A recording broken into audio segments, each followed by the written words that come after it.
Cleaning company owners, welcome back. It's Rick from Cleaning Launch, and today I'm going to talk about the 8 things you need in order to start a commercial cleaning business. And we're not going to talk about the basic cleaning equipment such as vacuums, mop bucket. That's too basic. We're going to talk about the actual tools you need to start a commercial cleaning business, to actually close the client, to actually go into the meeting and have everything you need to be a successful business. All right, these are the basic business tools, not cleaning equipment. All right, so I don't want to mix both of them up. All right, because I see a lot of people saying, start a cleaning business for $200. Yeah, you can. It's called finding a residential cleaning job and cleaning it with $50 worth of equipment and then reinvesting that money back into the business. That's how you start a $200 cleaning business. And that's cool. That's awesome. That's how we all get started. All right, we find a cleaning job and then we gain some experience and then we start getting our own residential cleaning clients. And that's when we start making, good money, $300, $400 days. But if you're always stuck in that position, you need to level up to commercial cleaning clients, right? You need to stop being a cleaning subcontractor, trading time for money, and actually be the owner of a big cleaning empire, right? And the only way to do that is by focusing on commercial clients. All right, so let's jump into this. So the first one is not really a tool or equipment. It's more about yourself.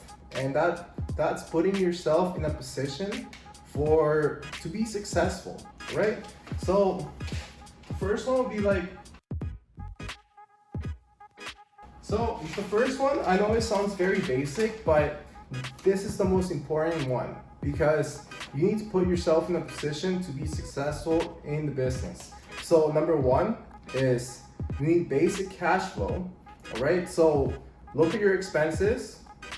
Do the math, lower your expenses, all right? I want you guys to cut down your unnecessary expenses that you guys don't need and just try to be efficient with it.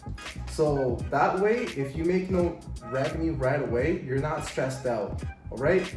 The other one will be having enough time.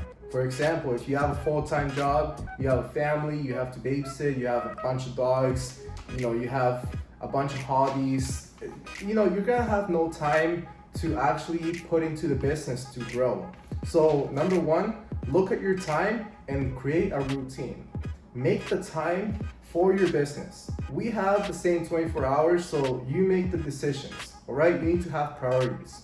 So this is minimizing expenses, having some kind of cash flow. So for example, if you have no money at all, you want to start maybe clean some residential houses, maybe 1 or 2 houses a day, which will take about 6 hours every single day, and then you can have the rest of the day to actually start focusing on commercial cleaning clients. And so just to summarize the first one, you need enough time, all right, to actually put into the business.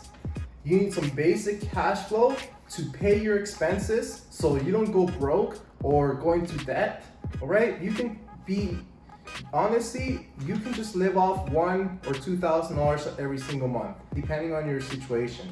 You can reduce your expenses, maybe renting out a room in your house, selling your expensive car and getting a cheap one, seeing what you're eating, minimize outside spending, just the basics. So let's jump into number 2, and this is the actual physical things you need. And number 1 will be registering your business, all right? So number 1, you're gonna need to register your business. You need to make sure your business name is available, and you need to register an LLC or corporation, depending on where you are in the world. Right, so the first one will be registering your business with the government and making sure that your business name is available, you get your tax number, everything. Right, the other thing you need will be insurance. All right, so you need general liability insurance. And this is more just to help you close the commercial cleaning contract, because a lot of times when you submit a proposal, it's good to attach your certificate of insurance. with the proposal. It's going to increase your chances of closing the contract a lot more. All right, and the other one will be a business bank account. All right, so you need somewhere to get paid. You need a credit card. You need a business bank to get the business transactions. So guys, once you guys register your business name, get your tax number with the government, you want to then use these documents and open a bank account. Once you have a bank account, you get general liability insurance, right? Make sure you get your certificate. So you show that to the client when you submit your proposal. All right guys, so number 3 is kind of your online resume. For example, like you can't just tell someone, this is our business name, call us. You need to send them somewhere. You need to have some kind of online resume people can look at and they can be like, oh wow, this is a great company, we should hire them. Or you can show them that you have a consistent track record, right? So the other one will be making sure you have a good domain name. Make sure it's not too long. And make sure it's unique. Make sure that the .com is available. It's not necessary, but it makes you look better. When you're coming up with a business name, make sure that the domain name is available. Your business name, they don't have to be the same one. For example, you can register as Mastery Cleaning Canada Corporation, and your domain name can be Mastery Cleaning. All right, like it doesn't have to be the exact same one. It's just like this is for branding purposes. All right, you want to have something unique and something that when someone says your name, it just sounds like a good company. All right, very easy to memorize. All right, this will be your branding. This is your branding. When people say your name, people can see you. All right, this is the government paperwork. All right, these are just the basic business paperwork. All right, this is your presence. All right, this is like your branding name. All right, the other thing you need is your professional email. And why I say that is because you can't be using a normal Gmail account. You need to have your name as the email. For example, it would be rick@cleaninglaunch.com. All right, you can't be having, Rick P cleaning C at clean, Gmail. Like that just doesn't look professional. And the other thing too, make sure that you have an email signature. So, whenever someone professional sends you an email through their company, they have a little signature in the bottom. So they have their website, their phone number, extension, their address, their logo, stuff like that. So the fourth one will be online presence. So fourth one will be online presence. So this is making sure that you're a credible company. So people can look at you and they know that you've been doing this for a while. So this would be having Google Maps reviews, Google My Business, Bing My Places, Yelp reviews, and also to register on Google Search Console.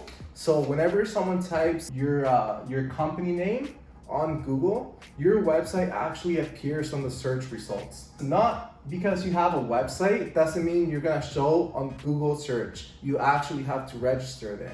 So this is to show the client that you have a consistent proven record of client satisfaction over the years. You have an establishment people can trust. So number 5 will be physical content. So for example, the physical content is the business cards you provide, your flyer, your brochure, all right?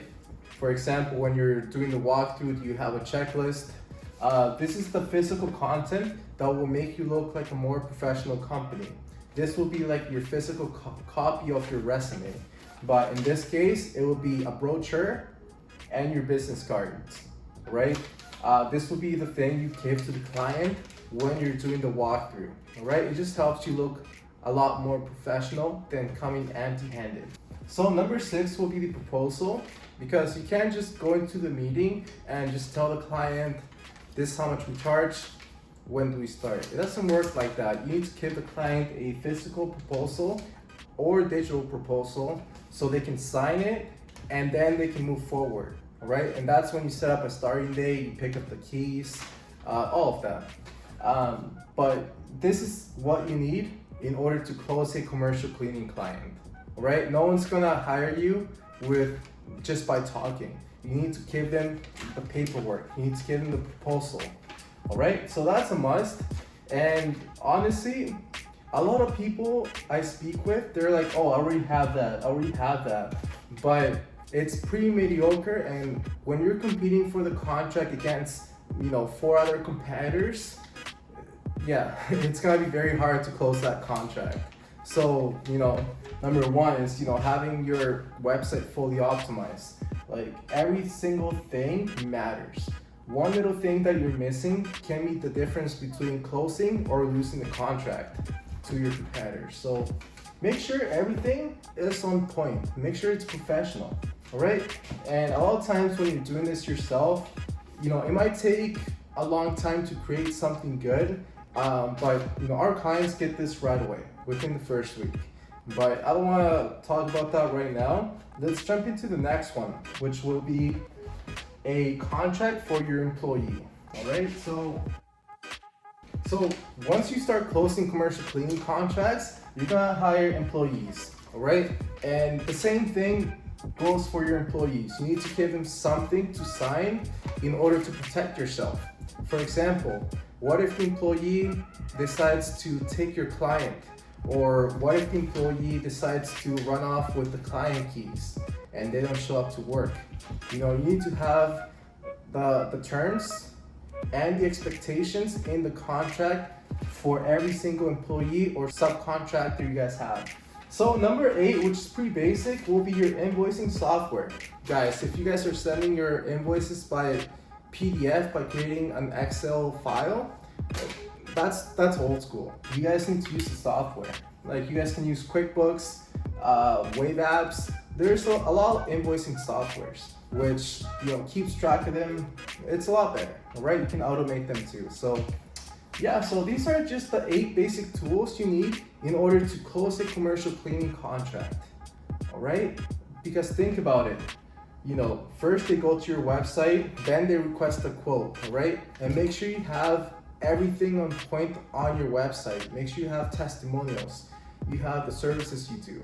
Make sure to tell the client why they should pick you over the competitors. You can tell them we have fast communication. We're 100% reliable, so we never miss a day. Or you can have, you can provide other services on top of the regular cleaning. So you're kind of like you go the extra mile.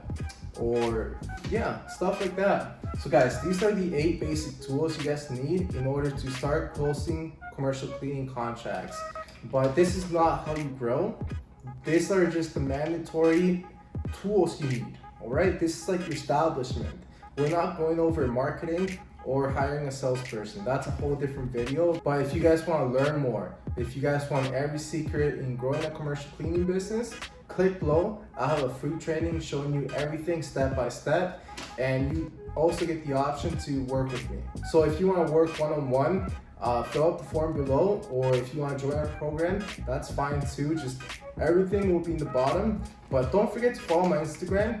Don't forget to subscribe and hit notifications, because I'll be showing you guys a lot more videos like these in the near future. Alright guys, see you guys soon.